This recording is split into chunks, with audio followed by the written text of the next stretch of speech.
Ganun talaga kapag mayroong ay pareho na kami ni Ara. Dito kay Sis Babes, sundot na lang ay tuldok na lang sa akin. Ayan. Dito naman kay Inday Lynn, yun naman si Green ko. Si Datsville naman doon kay Inday Lynn. Dito kay Sis Babes, si Tita Rosa. Ano, pag pagod, wag basain ang kamay. Oo nga, kuri ka dyan, Ara. Kundi, pasma ang abutin mo.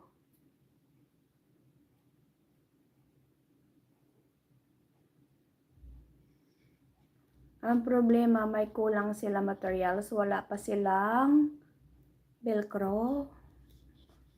Ano yun? Wala akong alam dyan. Oo, siya na yun. Yun na yun. Wala naman palang hinahabol mo, wala naman palang may kulang naman pala, hindi pa naman pala kumpleto Problema na nila yun, hindi ka naman niya masisisi kasi sila naman may kulang.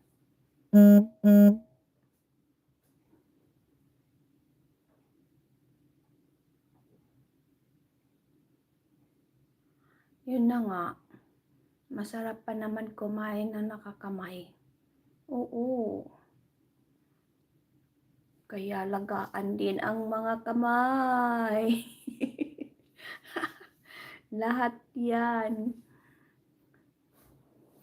Kung hindi mo maisip-isip ngayon na kailangan talaga alagaan ang sarili.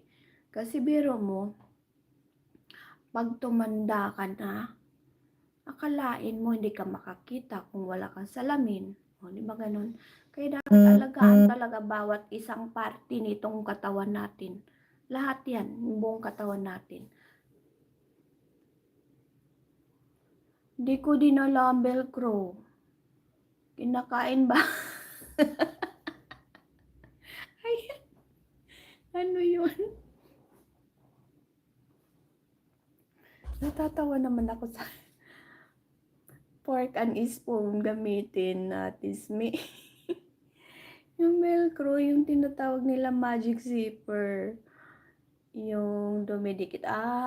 Magic zipper. Dumidikit? Mayroon ba yun, Ara? Dumidikit zipper?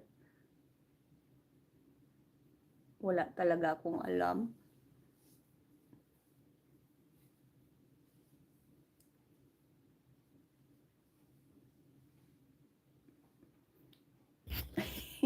Balik na muna ako dito. Ulitin ko, ay tanggalin ko muna tong ko. Kasi, muna, pakita muna ako dito. Tinanggal ba? Ayan.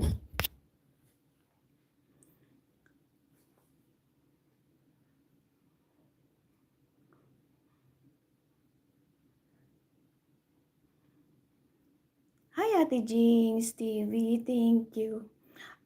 Yun pala. Akala ko food sa Isme time ni Ara ngayon. Lagot ka, Isme.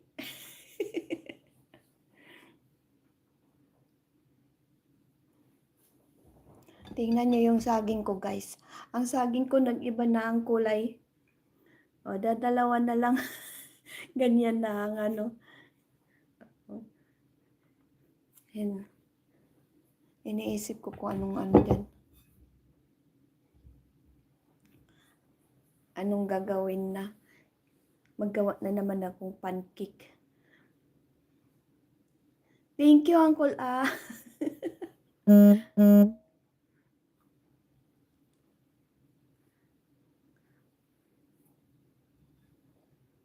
Tapos mayroon pa akong mga ganito. Ayan. Kakaibang prutas.